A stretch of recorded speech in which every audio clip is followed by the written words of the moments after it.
इसमें कोई शक नहीं कि योगी आदित्यनाथ को अब ध्यान लगाना होगा और उन्हें अपने दोस्तों दुश्मनों को पहचानना होगा। कई अधिकारी भी ऐसे हैं जो योगी की जड़ खोदने में लगे हुए हैं, मंत्री भी जो उनके साथ नजर आते हैं पर साथ नहीं है। लेकिन जो विपक्ष में है वो कहाँ है, ये समझना बड़ा ज़रूरी है। बीजेपी में यूपी को लेकर जहां मंथनों का दौर जारी है, वहीं विपक्ष और खासकर समाजवादी पार्टी की निष्क्रियता भी सवाल खड़े कर रही है।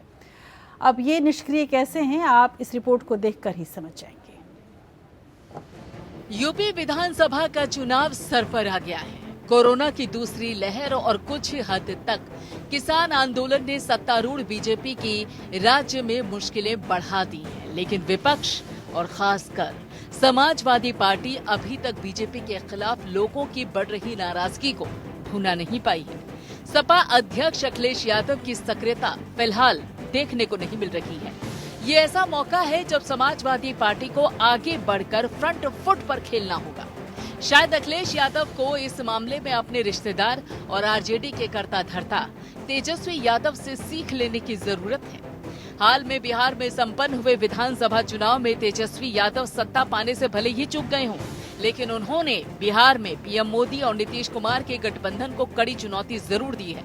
जहां बिहार में आरजेडी की मजबूत नींव है, तो उसी तरीके से यूपी में समाजवादी पार्टी की अहम भूमिका है। दोनों दलों के मुखिया लालू प्रसाद यादव और मुलायम सिंह यादव लंबे समय तक सत्ता में रहे। दोनों पिछड़ों यानी कि खास तौर पर यादवों की राजनीति करते आए हैं। दोनों ही परिवारों में अच्छा खासा राजनीतिक माहौल रहा है, लेकिन दोनों के बेटे सियासत में उनके जैसा मकाम हासिल नहीं कर पाए। फिलहाल अखिलेश यादव को विधानसभा चुनाव में एक बार फिर से खुद को साबित करने का मौका मिला है, लेकिन अभी बीजेपी जैसी तैयारी सपा में नजर नहीं आ रही। सवाल ये है कि क्या अखिलेश यादव यूपी में वैसा काम करके दिखा पाएंगे जैसा राजनीति में लालू प्रसाद यादव और मुलायम सिंह यादव कर लेते थे। देखा जाए तो मुलायम सिंह यादव और लालू प्रसाद यादव दोनों जमीनी नेता हैं। दोनों संघर्ष से उपजे, संयोग से दोनों किसी न किसी वजह से मेन स्ट्रीम से बाहर हैं। दिक्कत ये है कि दोनों के बेटों को राजनीति विरासत में मिली। तेजस्वी ने बिहार में तो जरूर कुछ कर दिखाया, लेकिन अखिलेश यादव अभी भी न जाने किस मौके के इंतजार में है। यूपी में फिलहाल मुद्दों की कमी नहीं है, लेकिन न जाने क्यों अखिलेश यादव इन मुद्दों को उतनी गंभीरता के साथ नहीं उठा पा रहे हैं जितनी गंभीरता के साथ उन्हें उठाना चाहिए। ये एक बड़ा सवाल है। दरअसल लालू यादव और मुलायम सिंह यादव सत्ता में रहकर जो सोशल इंजीनियरिंग कर सकते थे वो नहीं किया। न तो पिछड़ों के लिए कोई नीतिगत फैसला किया, इसलिए इनकी पार्टियों से दूसरे समाज के लोग कटते चले आए। सपा और आरजेडी के लिए ओबीसी और इसमें भी खासकर यादव ही उनका वोट बैंक बनकर रह गए।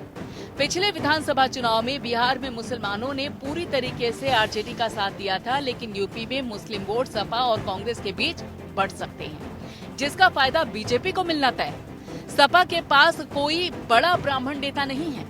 खराब स्वास्थ्य के चलते बड़े मुस्लिम नेता आजम खान भी चुनावों में शायद ही सक्रिय दिखे।